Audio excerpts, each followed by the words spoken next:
Basta pensar nas mães.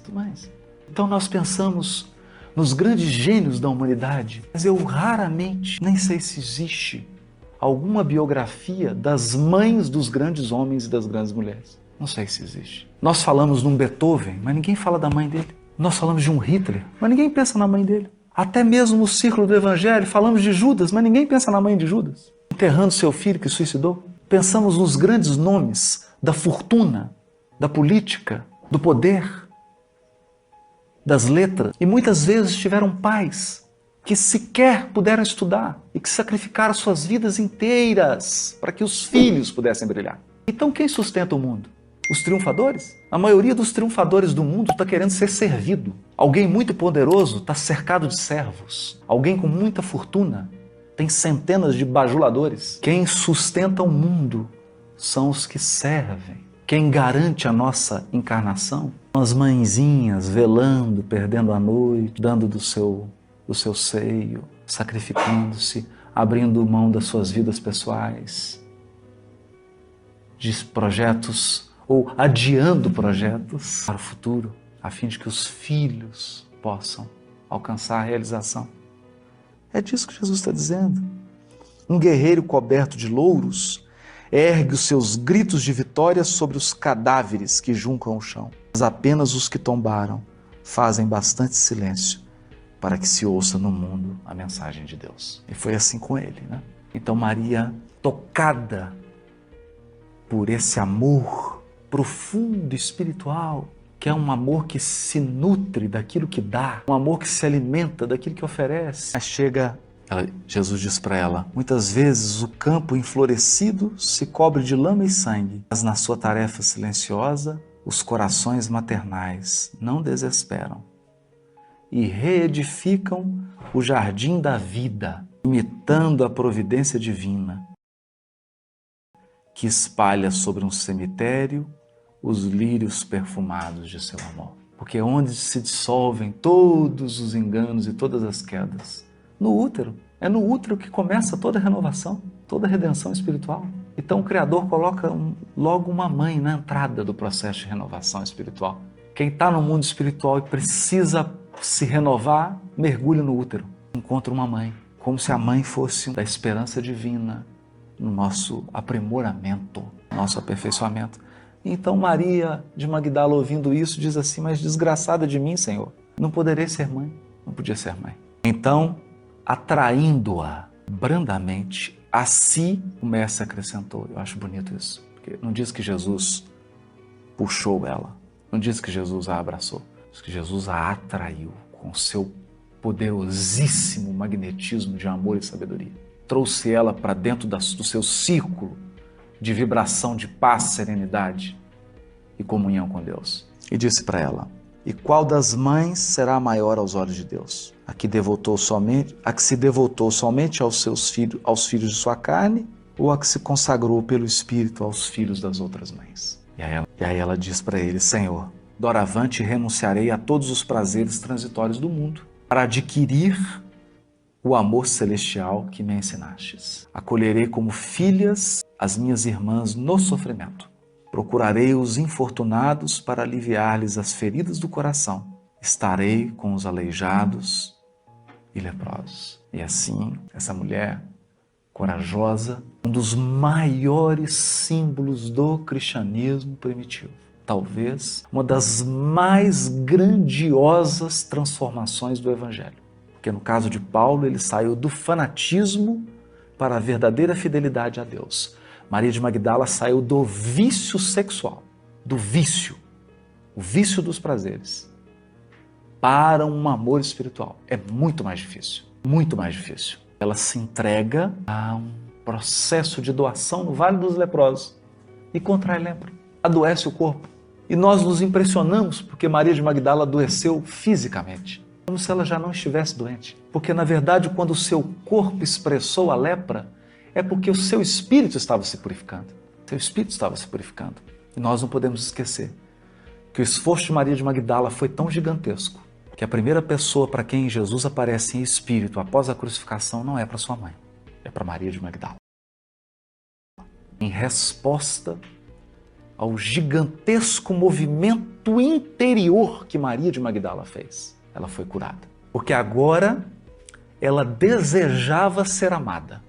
Do mesmo jeito. Ela desejava amar, mas de um jeito diferente. Porque ela não se entregava mais a esse desejo de maneira mecânica, inconsciente, de maneira carente, inconsequente. Agora ela tinha domínio de si mesma. Ela que estava no comando do seu desejo central. E tornou-se um Humberto de Campos, que ela andava pela cidade já muito leprosa. As portas todas se fecharam e ela então desencarna sozinha. E quando ela se vê fora do corpo, percebe que as mãos de Jesus tocavam nela, dizendo para ela que ela havia vencido, que ela havia alcançado aquele amor que renuncia, que ela estava curada. Era o médico das almas curando. Mas nós temos outro caso. Temos um caso bastante especial, é o caso de Bartolomeu. O caso de Bartolomeu é um caso curioso. Bartolomeu era um pescador da cidade de Dalmanuta. Bartolomeu vivia numa família bastante conturbada. Os irmãos não tinham nenhuma afinidade com ele, nem mesmo seu genitor gostava muito dele. E Bartolomeu era uma pessoa muito triste, muito depressiva. Dessas pessoas que sempre acham que estão perdendo, são irritados, acham que todo mundo está dando prejuízo nele. Era alguém inconformado com a sua situação de pobreza, inconformado com o progresso daquelas pessoas que ele achava que eram ímpios, que não deveriam ter prosperidade. Bartolomeu estava meio que sem lugar no mundo. Seu desejo central, na verdade, isso fica revelado no capítulo 8 do livro Boa Nova, chamado Bom Ânimo, o desejo central de Bartolomeu era alcançar a prosperidade. Ele não se conformava. Bartolomeu, psicologicamente, nos lembra aquele espírito que numa encarnação anterior teve muitas facilidades materiais e vem numa encarnação com pouquíssimos recursos. Então, esse espírito fica muito entristecido e com uma alta dose de revolta no coração. Ele não consegue se relacionar, ele está sempre incomodado, nada é suficiente, ninguém gosta dele, e ele assume uma atitude então que vai se fechando, quanto mais ele se fecha, mais as pessoas se afastam dele, mais o isolam e gera-se um ciclo vicioso de solidão, de tristeza, de depressão, e a pessoa vai entrando num caminho sem volta. Esse era o perfil de Bartolomeu. E ele então procura Jesus e começa a falar do crime, que o crime está se alastrando no mundo, que a maldade está crescendo, que está numa crise, que a moeda na Galileia estava fraca, que os governantes romanos não estavam exercendo o seu mandato, estava tudo ruim.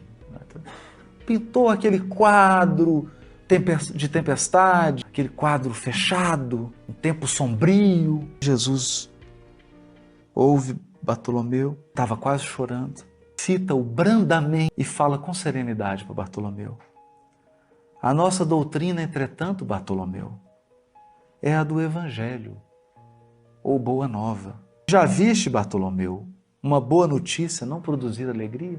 Fazes bem, conservando a tua esperança em face dos novos ensinamentos, mas não quero senão acender o bom ânimo no espírito dos meus discípulos. Se já tive ocasião de ensinar que o meu reino ainda não é deste mundo, isso não quer dizer que eu menospreze o trabalho de estendê-lo um dia aos corações que mourejam na terra.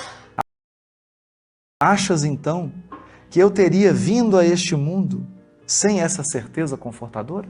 Olha o que Jesus está dizendo para ele. Bartolomeu, você acha que eu teria vindo ao mundo se eu não tivesse a certeza que a terra vai se transformar em um paraíso? Você acha que eu teria vindo sem essa certeza?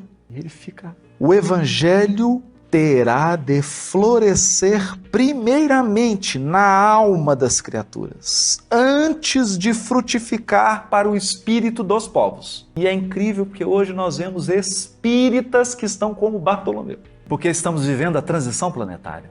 Então tá cheio de espírita Bartolomeu, deprimido, triste, achando que vai acabar tudo, meu Deus. Perdeu o controle. Existem só 100 bilhões de sistemas solares na nossa galáxia. Só. E só existem 200 bilhões de galáxias, mas Deus perdeu o controle nesse planetinha. Nesse universo gigantesco, aqui no planeta Terra, perdeu o controle. Está fora do planejamento. Algum encarnado vai ter que resolver para Deus. Ensinar para o Criador como é que faz. Porque, afinal de contas, nunca nenhum planeta nas 200 bilhões de galáxias passou pela transição planetária. É uma experiência nova para Deus. É o primeiro planeta em transição no universo infinito, desde que Deus criou, que é desde sempre. Entende? É o olhar Bartolomeu. Jesus diz, o Evangelho tem que florescer primeiro nas almas, para depois frutificar no espírito das nações. Nós não veremos Evangelho nas coletividades, nas nações, enquanto as almas não forem evangelizadas. É por isso que o nosso trabalho é de evangelização de corações, não de multidões. Nós não evangelizamos países, evangelizamos almas, a começar pela nossa. Só frutifica no exterior depois que florescer dentro. Dentro. É simplesmente espírito de sequência da natureza. Não dá para querer já colher o fruto se nem mesmo as flores desabrocharam. Enquanto houver um ser humano na Terra gritando com alguém dentro de casa, não tem mundo ditoso.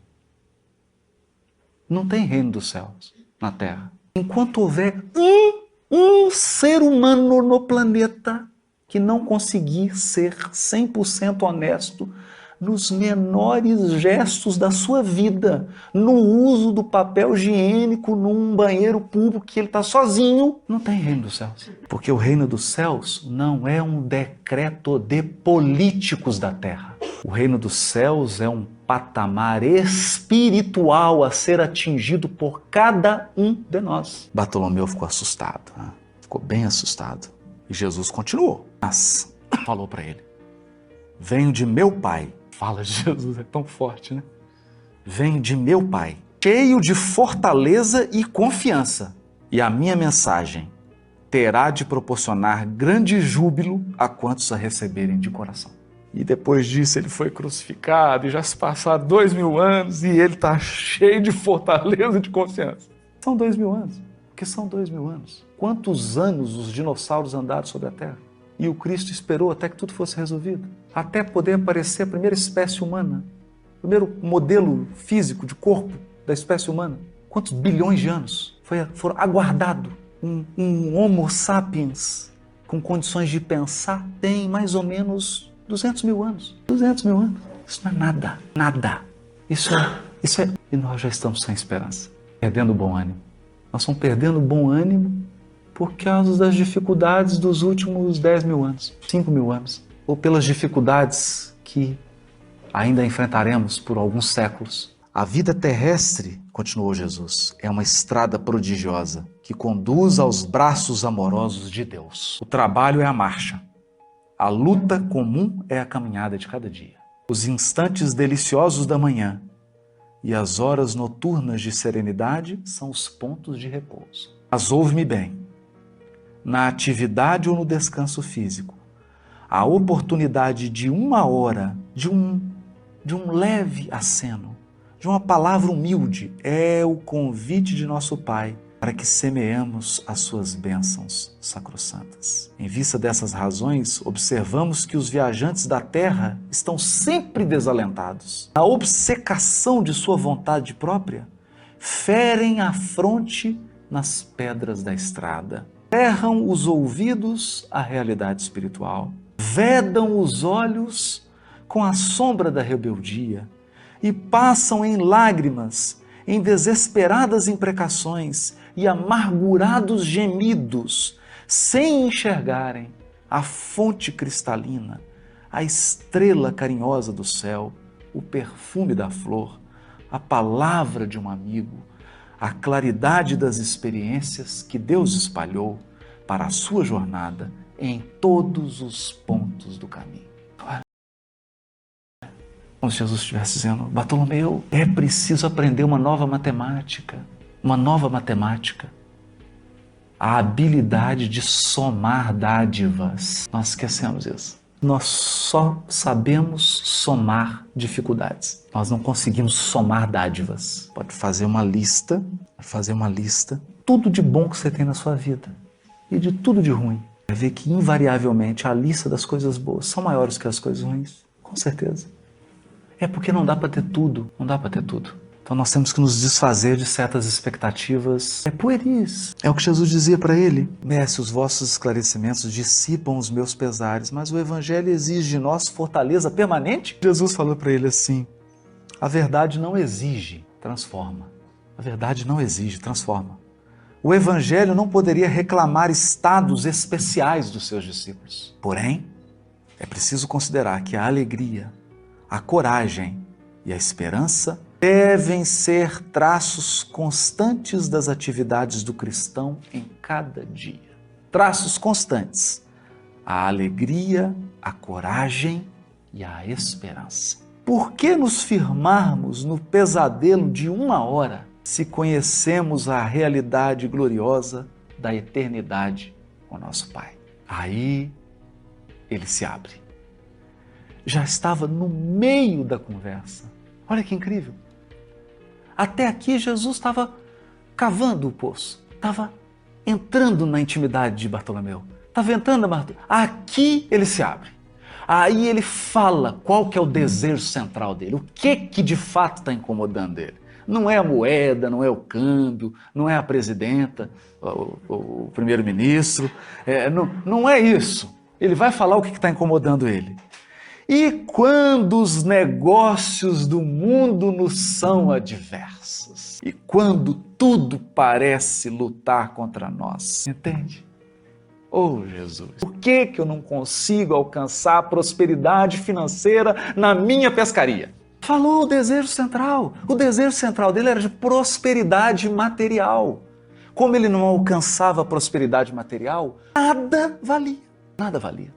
E aí ele se transformava num turrão, de cara fechada, mal-humorado, triste, dessas pessoas, que a gente chama aqui, são coveiros, que é a pessoa que você chega perto dela, 3 segundos depois você já está com vontade de chorar e fazer um velório, e aí as pessoas se afastavam dele, ou o tratavam com agressividade, e ele achava estranho. Jesus, todavia, como se percebesse inteiramente a finalidade de suas perguntas, esclareceu com bondade. Ou seja, Jesus sabia qual era o desejo central de Bartolomeu. O que estava adoecendo o espírito dele? Adoecendo o espírito de Bartolomeu e fazendo com que ele quase estivesse perdendo a sua encarnação. Porque quando nós falamos em Jesus, médico das almas, é para dizer o seguinte: uma doença da alma pode fazer você perder a sua presente existência. E eu não estou falando de perder fisicamente. Pode perder a oportunidade atual desta encarnação. E aí Jesus responde para ele: Bartolomeu, qual o melhor negócio do mundo? Vender diamante, Swarovski, petróleo, queijo, vaca suíça, relógio? Será a aventura que se efetua a peso de ouro? Olha, que interessante. Será a aventura. Que interessante isso. Entre as luzes do caminho. Basta que a gente se encha de boa vontade com o Criador e Ele vai nos conduzir nesse processo de iluminação. Não tem nenhuma mágica, é simples. E porque é simples, é a coisa mais difícil do mundo. Porque as coisas mais difíceis do mundo são as mais simples. Não será a adversidade nos negócios do mundo. Olha o que Jesus está dizendo para ele agora. Está falando para o espírito dele. No caso específico do Bartolomeu. Vocês estão vendo que nós estamos trabalhando. Madalena era uma coisa. A questão de Madalena era energia sexual, amor, carência afetiva. Aqui o caso é outro. Qual que é o meu, qual que é o seu? Cada um tem que pensar com calma depois em casa, depois da palestra. Não será a adversidade nos negócios do mundo um convite amigo para a criatura semear com mais amor? Porque se eu estou colhendo adversidade, é porque a minha semeadura não foi boa. Então, se em alguma área da minha vida a resposta que eu estou obtendo da vida é adversidade, não será esse um convite para eu aprender a semear? Então, se a minha adversidade é na relação afetiva, conjugal, não será um convite para eu semear mais amor, para eu aprender a amar? Sair dessa postura do carente chorão e passar a amar, aprender a semear amor. Olha o que Jesus está dizendo para ele. Um apelo indireto que o arranque às ilusões da terra para as verdades do reino de Deus. Aí ele tentou a última, né? Ele falou assim, mas já estava tocado. Aqui ele já estava balançando. Ele pergunta para Jesus, mestre, e não será justificável a tristeza quando perdemos um ente amado? Aí Jesus disse para ele, mas quem estará perdido? Deus é o Pai de todos nós. E os que estão sepultados no lodo do crime hão de vislumbrar um dia a alvorada da redenção? Por que lamentarmos em desespero o amigo que partiu ao chamado do Todo-Poderoso? A morte do corpo abre as portas de um mundo novo para a alma. Ninguém fica verdadeiramente órfão sobre a terra, como nenhum ser está abandonado, porque tudo é de Deus e todos somos seus filhos. Porque todo discípulo do Evangelho tem de ser um semeador de paz e de alegria. De paz e de alegria. Jesus entrou em silêncio, como se houvesse terminado a sua exposição. Acabou. Estava curado, Bartolomeu. Foi para casa, quando abriu a porta da sua casa, já logo recebeu aquele xingo do pai, os irmãos começaram a xingar e todo mundo já sabia. Porque os relacionamentos são como xadrez, é simples. Sempre tem aquela pessoa, basta ela falar 2 palavras, você já está gritando com ela.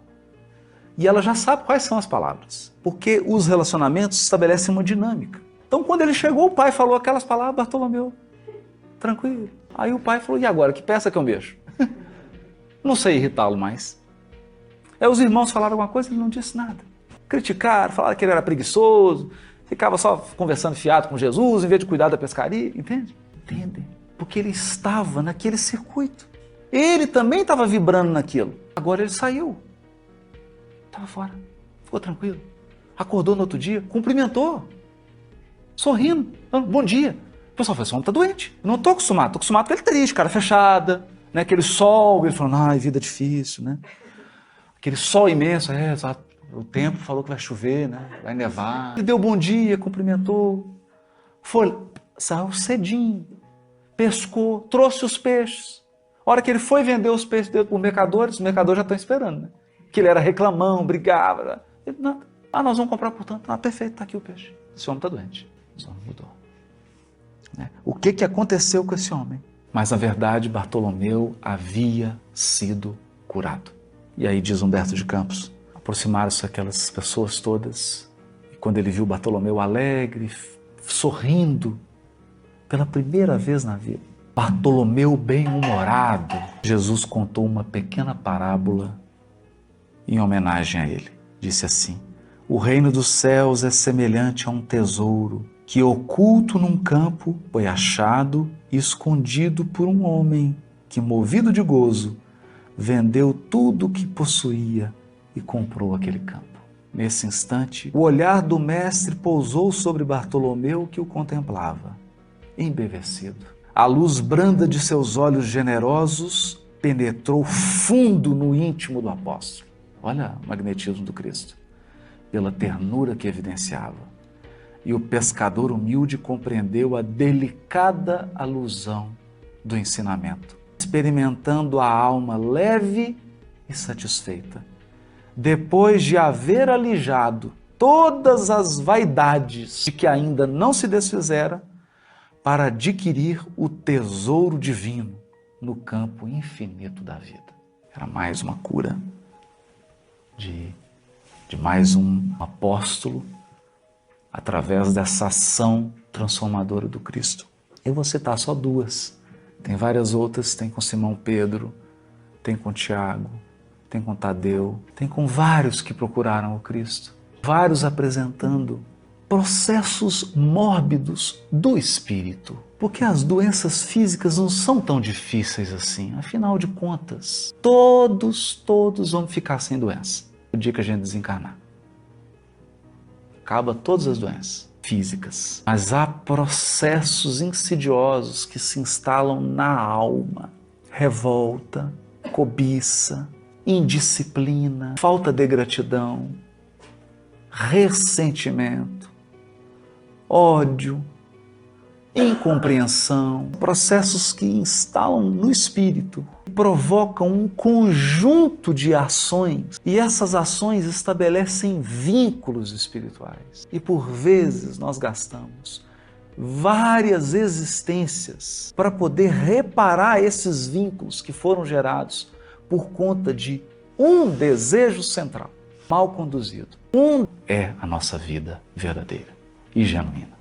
Então, que as vibrações do Cristo, através das suas palavras e dos seus ensinos, possam nos alcançar, fazer por nós o que fizeram com todos esses espíritos que encontraram Jesus. E não digamos que não temos o Cristo diante de nós, porque Ele está presente através das vibrações do seu poderosíssimo amor e do seu poderosíssimo pensamento. E, sobretudo, pelas palavras grafadas no seu Evangelho e agora nos ensinos do Consolador Prometido. Muito obrigado pela atenção de todos. Se esse conteúdo fez sentido para você, deixe seu like e se inscreva no canal para continuar acompanhando. Que a luz e a paz estejam com você. Até o próximo vídeo.